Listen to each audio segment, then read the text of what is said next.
अस्सलाम वालेकुम। डॉक्टर ने कह दिया कि भाई बसा साहब कुर्सी पे बैठ के नमाज पढ़ा करें। अब आपके घुटने अब ख़त्म हो रहे हैं, इफेक्ट हो गए हैं। ये लफ्ज़ सुनना था कि मेरे दिल को कुछ हुआ।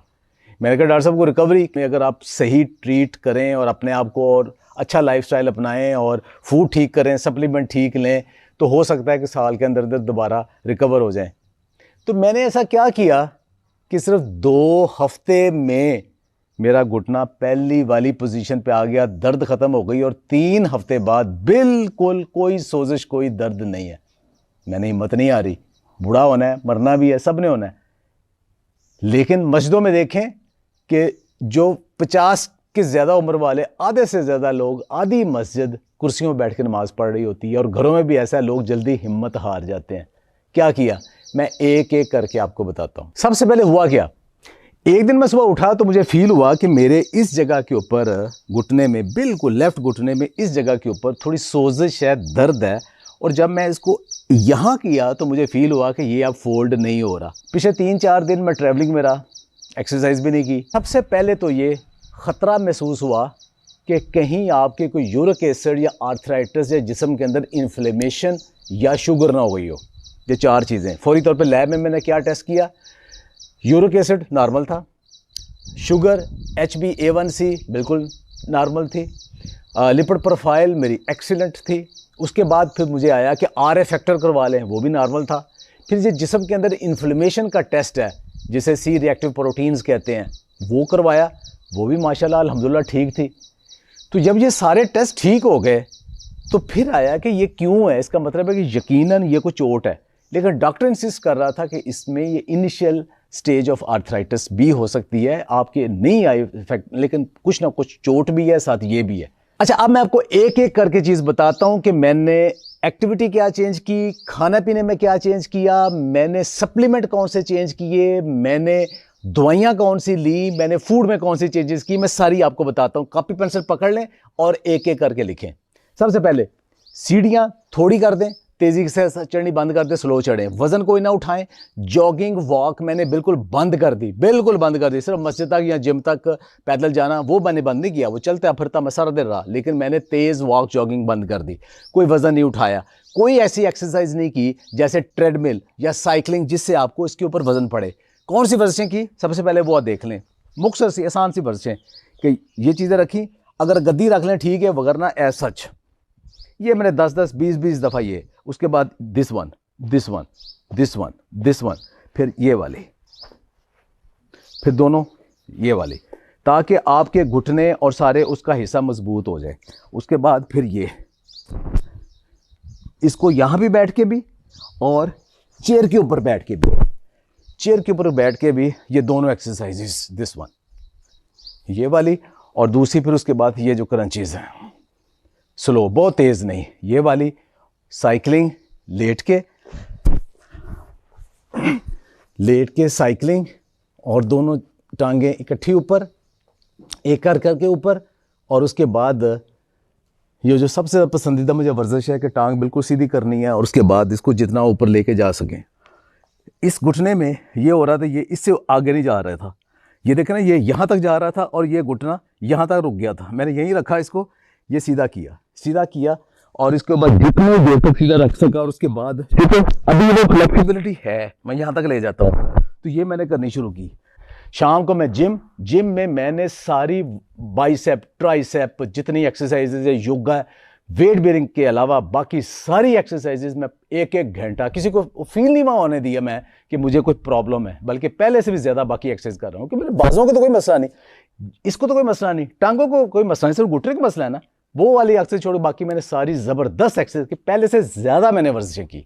खाने पीने में क्या किया, खाने पीने में मैंने ये किया कि सुबह सिर्फ ऑमलेट का नाश्ता, साथ बाद में दूध पत्ती पीता हूँ मैं, दही भी शहद डाल के। साथ मैंने पिछले कोई 1 साल से मोरिंगा नहीं लिया था, 2 मोरिंगा के कैप्सूल लेने शुरू किए।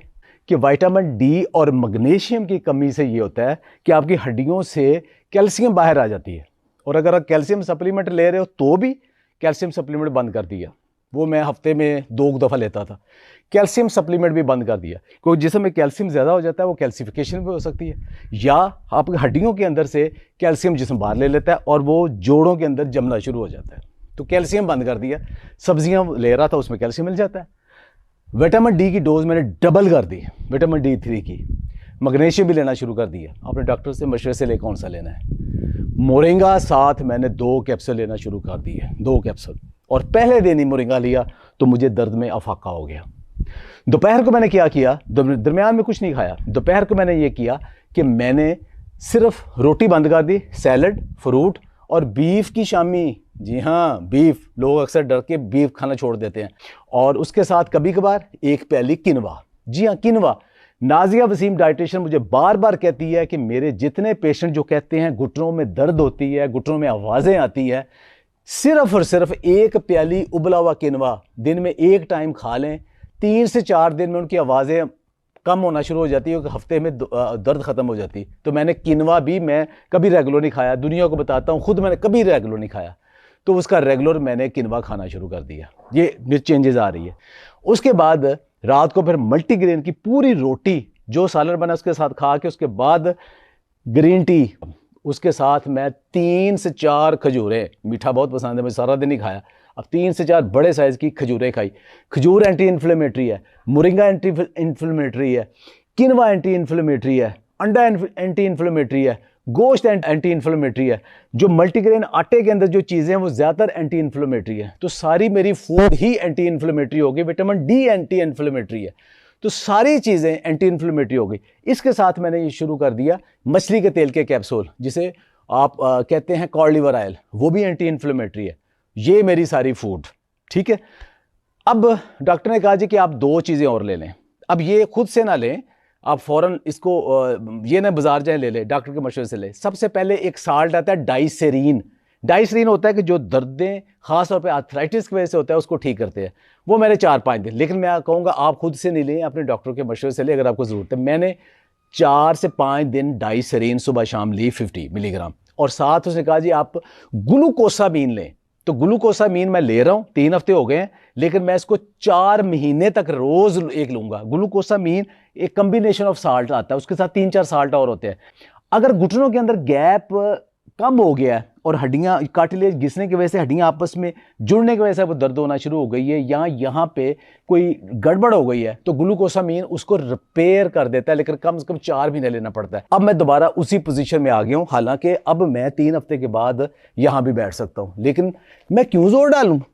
मुझे क्या ज़रूरत है जोर डालने की? मैं फिर दोबारा कोई मसला कर दूँ, थोड़ा सा टिल्ट हो जाए, थोड़ी सी पोजीशन एडजस्ट कर लें।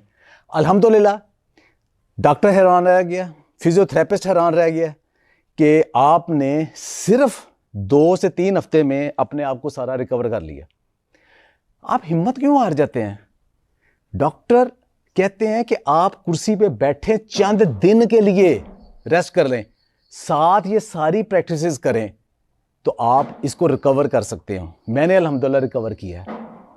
आप भी रिकवर करेंगे ना बहुत जल्दी? हिम्मत नहीं हारेंगे ना इंशाल्लाह। खुश रहे, आबाद रहे। बहुत बहुत शुक्रिया।